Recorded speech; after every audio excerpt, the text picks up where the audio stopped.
And we're going to follow that up with a little finance, which is my arena. Then we'll talk about a little of the Trump tariffs and how he's kowtowing to the Chinese now, and some other things that we like, especially around Social Security. Yeah, it sounds good. Sound good. Glad to be Okay. back. Glad that you're helping. Excellent. I'm glad you're here, man. We missed you. Yeah, We missed you, my friend. when duty Yeah, I calls, mean, what is the Walt Weekly without our guy over there, Mr. Robinson? So, honestly, I still think like, it's the Walt Weekly. It's still the Walt Weekly. You are the man, what? the myth, and the legend. You are the reason why we are all here, and we can't do this without you. So we definitely blessed that you are feeling more like yourself. Not necessarily 100%, but honestly, I think none of us are never 100%. So we're just grateful for the time that we have and for what we are able to do. So glad you're here. I look forward to this conversation and all future conversations. Well, thank you, sir. Now, how's everything though on your side? I mean, did you how have you been responding to all this stuff that's going on, man? I know you think you're a little. I know you're a deep Yeah. thinker, but you can be somewhat empathetic or over sensitive to certain things that the Trump administration is doing, rather. Ooh, But how about you? Yeah, I mean, have you been crying? Have you been hiding? Or what you mean? Sensitive about what? Nah, I don't understand what you mean by that. I've never been uh empathetic towards what's occurring now, especially now, and not even the first time. I do place responsibility for what is occurring, right? I mean, again, we're not gonna litigate the election, but again, it goes back to that part of the responsibility as we as the people, right? So whether you voted, you didn't vote it, this is a result of those particular actions. Now, what's occurring? There's a level of, I think, hypocrisy and a lot of contradictions when it comes down to those who are in support of what's occurring and what's happening. Obviously, one of the topics being Social Security that you're talking about now, where there is an effort to kind of privatize Social Security, even though it's been it's been questioned for the last 30 years, right? So this is across at least four different administrations where Social Security sustainability has been questioned. But I think what they're doing now, as far as potentially restricting individuals, it's saying that it's okay if they miss a check or two. It's just there's a lack of sensitivity, there's a lack of empathy, and there's a lack of understanding as it pertains to the American citizens who have paid into this insurance basically, and for it to be threatened in this manner, I think it's just kind of malicious. But did you hear? What was the Treasury Secretary Howard Lutnick? Mm-hmm. Did I pronounce that correctly? Yeah, Oh, Lutnick. Yeah, Howard Lutnick. look at it, yeah. I didn't know he worked with Cantor Fitzgerald. He was CEO at Cantor Fitzgerald. I didn't know that. So, Because I worked for Cantor Fitzgerald after they had a big office in the Trade Center. So when they knocked that down, a lot of people from there were killed. I don't know if he came in subsequent to that or he was there prior to that. So I'm going back to 2001 now, where a lot of people may not even realize. But I did work for Cantor Fitzgerald. I was in charge of their foreign exchange back office for a while. So Howard Lutnick, the way he spoke, and we're going to play this for y'all guys to hear, about how his 92-year-old mother-in-law can miss a check and not even complain. Only complain if she missed the second month's check. Now, how many people do you know can afford? I know I can't afford to miss my check. My Social Security check. I need my check. I need it. All right. So when you listen to this clip that I got, that I'm gonna play for the audience, it's a daggone shame, man. We don't comment on the other side. All right. So listen to this. Watch this. Let's say Social Security didn't send out their checks this month. My mother-in-law, who's 94, she wouldn't call and complain. She just wouldn't. She'd think something got messed up, and she'll get it next month. A fraudster always makes the loudest noise, screaming, yelling, and complaining. Okay. Now, how realistic is that? How realistic? How unrealistic? This man is totally out of touch. Yeah. And then on top of that, I'm gonna let you go, Ernest. I know you biting at the bit to get in here, but I just want to just say because I'm kind of ticked because I'm a Social Security recipient. So it's direct impact on me. But go ahead, Ernest. To your point, go ahead. Yeah, so I mean, so he's a billionaire, right? And has been around money for for decades. And again, the part again of where it's insensitive, it is your words out of touch. And where I was sitting there saying is I think as far as the not understanding that again, a lot of Americans, whether you make five figures or even six figures. And unfortunately, for some who are in a fortunate situation to make seven figures, a lot of people are living paycheck to paycheck, right?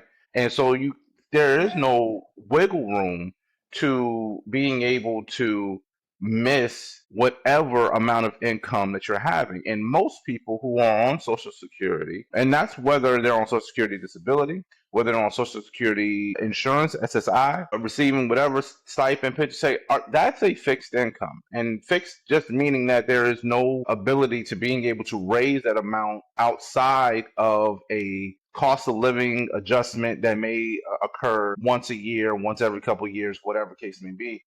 Right, in January, yeah. Right. Yeah. So outside of that, there is no. So and the other part that's also out of touch with it, especially the lack of tone or understanding of what's happening in society, is that we're talking about, we have an incredible amount of inflation. Well, that inflation was never adjusted within those who are receiving either a retirement, pension, and or Social Security. So therefore, there's no additional amount. On COLA. They call it COLA, cost of Yeah, living cost of living. adjustment that we get Yeah, every yeah. year. Yeah, every year, but it doesn't necessarily stay the same rate as inflation. And if costs are Right. going up, right? And so if it's February, right, or right now it's April, right?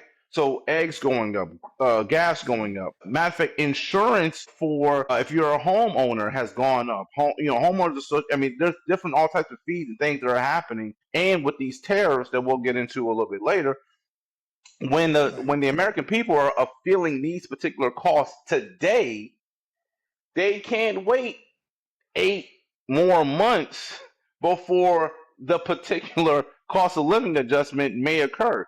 And in most situations, the cost of living adjustment won't exceed 5% in many cases. It's not like it's going to be like a 10% or 15% to being able to match. No. Right. It'll never be that. So therefore, you have individuals who will be paying additional costs, fees, whatever have you, for the duration of this particular month. They'll always be short, and they'll never be able to live comfortably, which was something that 50 years ago, which is what everyone was told that you would be able to do. You graduate high school, you get a good job, you retire, and you can live on the rest of your days. Whereas now, and which has been something that's actually happened over the last 15 years or so, especially as it pertains to inflation, or actually more 20 years or so, where individuals who had reached retirement age had to return back to work. And then many today, within the last 5 years or so, have had to stay because of the different adjustments. So instead of retiring at 60 or 62, which you could do 40 years ago, right, comfortably, a lot of people are staying on to 67 or until 70, so that way they can get the higher amounts for their Social Security to try and sustain their living, make some savings, and being able to reach a number that's comfortable enough for them to be able to live out the rest of their day. Well, I got to say that, they have, besides trying to reorganize and then cutting everybody at the Social Security Department, and they're telling you, okay, if you don't get a check, you got to call in. But most of your customer service reps at the IRS, at the Social Security office, are gone. They laid off a significant part of those people, amount of those people. So if you missed your check and you got to call Social Security, you can forget about it. I called them a couple of weeks ago, and I had to leave a message, and they called me back the next day. It's not something that you can just, call them up, because they're cutting back on that. On top of that, you cannot. I mean, if you're on Social Security and you have, let's say you have an investment account, all right, you got a nest egg account, which you throw into investments, whether it be equity or fixed income, right? So they're killing you because they're talking down the market. They do all these tariffs, and it's killing people on Social Security because they don't know where to turn. They don't know, they have no sense of direction. Okay. So they're killing their investment. So let's say you had $100,000 in an investment account in January. Okay. Even though they say, people that own equities are, the affluent people. That's bullshit. Excuse my expression. We're talking 401ks. All right. That are directed towards the market and money market, equities and fixed income. All right. So if the market is dropping, okay, you can't spend as much, and then they're messing with your Social Security. As a senior citizen, and I'm quite sure that I speak for a lot of the senior citizens out there, that you got your Social Security and you got a small nest egg investment that you have managed by investment fund. So you got those type of things.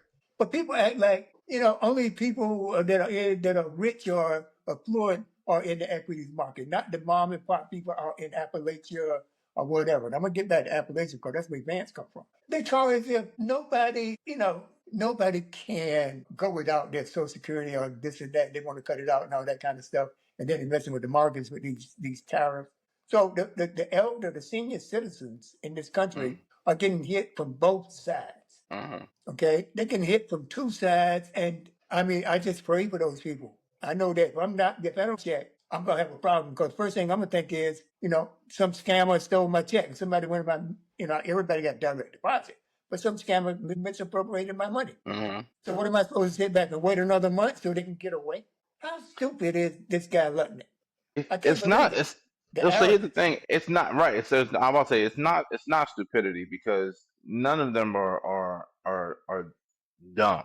Right? They're playing dumb or playing coy to how everyday Americans feel, and which again the tone that they have is so out of tune because of the fact that again there's been so far removed from the everyday people, right? From working, when at the time I think that you were coming up in the finance world, he was already a vice president, of I can't Yeah, remember what or some company or whatever case may be on Wall. So he was already making hundreds of thousands, not a six figure where he's making 150. He was you talking about already making two Cantor or three. Fitzgerald? Yeah, the companies that he was working for, the Or people that was Lutnick, right? mentoring. Yeah, yeah, I'm talking Yeah, about Lutnick. yeah, Yeah, yeah, yeah, yeah. yeah, he was already, saying he was already up there making hundreds of thousands of dollars or millions of dollars, depending on whatever, trading and everything else that they were doing. Millions, yeah. Yeah. So right. So again, so far out of touch. And I think that's what we're seeing from everyone that's a part of this administration, right? Because the breaks, the opportunities, or everything are coming or are being dictated by individuals who have no idea what it's like to get up and work every single day, to have to work for, you know, 60, 70 hours, every single week, just to turn right back around and to do it all over again. The amount of investment and time that it takes to being able to get here. In addition to that, majority of those who have or receiving in Social Security don't have education higher than a bachelor's degree for the most part, right? Majority of Right. individuals are within, just a bachelor's degree, maybe a master's degree at best. And so they don't have other skills of being able to do it. On top of that, many who are in the elderly who are in the retirement have been receiving Social Security that are over the age of 75, and potentially even in the age of 80. I mean 70, excuse me. Um, Retired at a time where technology wasn't what it is right now. An individual who is, let's say for the sake of argument that they're 70, 73 years old. They retired when they were 63 years old. So that means they retired in 2015. Technology is a lot more advanced than it was, back at that time. And throughout the duration of their career. Some of them may not have, right? Because everybody wasn't a high level exec or worked in the particular industry. Because again, I just gave some of the demographics of their education level, so some of their careers and stuff like that never put them in a position where they had to learn those things.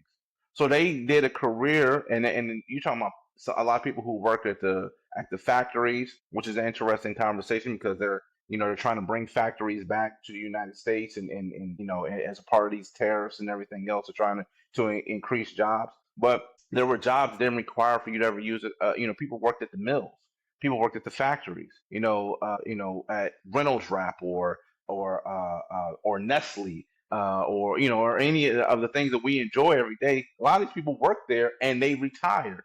They put in 30 years, retired, and been retired for quite some time now. And then so it's disheartening to see it. My hope is that maybe there's an NGO, a non-governmental organization that will potentially maybe able to generate some resources together to being able to kind of protect people during this period of time. Because if not, some people can definitely perish from it. And we don't want to see that. Well, I like, I still, kind of revisit what Lutnik said about people that did not receive or that will not receive their Social Security or they don't. These are the people that are, when they don't get that month, they miss that month's check, they're going to be contacting Social Security. And these are, in all probability, according to him, or they're the first one going to be living. That doesn't even make sense. No, If it anything, they're going to doesn't. be laying back. You know what I mean? They're not going to go through the well again. It's so stupid. How can you have stupid people like that? Again, like I You said, know? I think it's And he's our malice. Treasury Secretary. Yeah. No, but it's to me it's malice, right? I mean, because the first thing the first thing out of your mouth is that the somebody who is missing their check is a fraudster. The person who's missing their check needs to pay their rent. The person who's missing their check needs to pay for their medication. The person that's missing their check needs to pay for services that have been compromised by Medicaid or Medicare because you're cutting those services too. And so then now they have to come out of pocket to being able to pay for things like clinical behavior services, substance abuse services, or whatever particular services they may need that's no longer covered by some of the other services that were once provided for them. Because again, many people who are on Social Security also have Medicaid or Medicare, combination of the two, have potentially may have SNAP benefits, also potentially may have other type of services, social services that they also are receiving that they now have to come out of pocket. And so therefore, the individual who is getting whatever particular amount they're going to getting, whether it's $1,700, whether it's a little bit over $2,000, or whether it's $775 for Social Security disability, or whatever the particular amount may be as right now, they need that in order for them to being able to live and function on a day-to-day basis. And so any day, 1 hour is too long for somebody, especially for those who paid into it. Like, it's not a handout. This is not a If you don't make X amount of years, you don't get into Social Security. You don't get anything, or you don't get as much, or you don't get as Some of the much. insurance companies, Medicare companies. Right? Yeah, because some, if you didn't pay as much into it, you don't get as much. Right? So everyone doesn't even get the same amount. Sometimes you get zero if you didn't make enough hours, or you didn't make enough years. I think it's 10. The minimum is 10 years of constant work, accumulated work, that you can be eligible for Social Security. Other than that, you won't get Social Security. I'm gonna double check for that. But I believe it's something. Yeah, double check. I do know that. I do believe it's something around that amount, 10, a number of years. Let me see. Social Security, retirement benefits, eligibility. I'll figure it out. But to that point, even if you work the minimum years, you don't get the same amount as somebody who worked the maximum number of years, which is the reason why which is why I said stated before that some people are, instead of retiring at 62, are now pushing it out to 67 or pushing it out to 70, because everything's been so. I've seen where some people have retired at 63, 65, and they were out for about 2 years, and they will come back looking for work so that they can put in a couple of more years into their Social Security benefit so they can receive more. I actually there was somebody I know that retired at 62, expecting to receive their Social Security at 63, and I think he said that they pushed his age out to 65 before he can receive the full benefit. So he had already was started receiving some of it. Well, I mean, there's all kinds. I mean, it's and it's nuanced. And I think that for an individual like yourself who has a background in finance, my background being in policy and having a little bit of understanding of how some of these things work. A lot of people don't have that right. because they did what they were told to do. I went to school, I graduated, I got a job, I worked for 30 years, I worked for 35 years, I worked for 40 years. I kept my nose clean. I did what I was supposed to do. You told me that this is what I was supposed to get. So I had no reason to question it. Now I have a whole bunch of questions, but I don't even know what to even ask. Then on top of that, I don't know what's true. Like, who knows what's even true when people are responding? Because the administration is lying so much. You're sitting there saying that something's supposed to be becoming more efficient, and it is constantly showing more deficiencies than efficiencies in these policies But that you are know being now, I implemented. don't mean to cut you off, but you realize that Elon Musk thinks that Social Security is a pyramid scheme. That's the way he looks at Social Security. Well, All right, it's a pyramid scheme to him. That's what he yeah. said. So So and I so, mean, if he comes in there with that type of attitude, that's going to be reflected in whatever reorg or restructuring they do if they yeah. maintain it as is. So the Right? the whole the whole thing with the pyramid scheme, right, is that if that's the case, then absolutely everything is a pyramid scheme. This Sure. person Even comes in, investing. makes You go to Wall Street, right, you invest right, money. That's pyramid right. scheme. It's all so it means everything is a pyramid scheme. Even your job is a pyramid scheme because you don't get paid the same amount as the CEO of the company, right? And you don't do the same type of work as the CEO of the company, right? But I think where we conflate definitions for the purposes of convenience because it's easy to kind of weaponize, right, and undermine what we've paid into. It was an agreed upon system that worked for a particular purpose that people are supposed to receive. If again, you can question the 401k being a pyramid scheme, right? It's an investment, whereas it's. I was saying that even a You forgot? 401k. No, I said even a 401k can be considered a pyramid scheme. I think Yeah, so that's when anything you can label a pyramid, but that's just the way our system, financial Mhm. system works. Yeah. Right? I mean, back in 1935, when FDR rolled out Social Security, he was doing it for the people the laborers, that they would have something after retirement, after they couldn't Hmm. work anymore. Right. All right? That's why, I mean, people fought against it. Some were for, some were against, but fortunately it went through. Right. And Oh, that's a lifesaver for a lot of people. At least they got something coming. right. And that's the part that I was saying too. I'm not sure if that's you that came in with that part before I said it, but I was saying that sometimes what happens is that we start conflating words for the purposes of convenience because it's easy to demonize or weaponize a particular system, calling it a pyramid scheme when essentially it is just infrastructure, right? It is the way that the um the ledger is set for that whatever particular work environment or whatever the case may be. There's overhead, there's the Right. operations budget, there's a payroll, there's whatever the case may be. That's just the structure of the entity that that's running it, right? But to call something a pyramid scheme means that something is done in bad faith, right? That's essentially what the scheme part of it is. The pyramid is going to exist because everything flows from the top to down to the bottom. So that's simply what it is. And so all it's doing is just a playing on words and playing on people's emotions because unfortunately a lot of people have been taken advantage of with other companies that have been considered to be bad faith organizations or companies that have taken advantage of people and their money, and so therefore we have the term pyramid scheme. But Social Security is not that. and make comments. And if you have anything where you didn't get your check, we would like to know about it. All right, you can contact us at the Walt Weekly, THEWALTLEKKLY, blah, blah, blah. Okay, that's it. Thank you.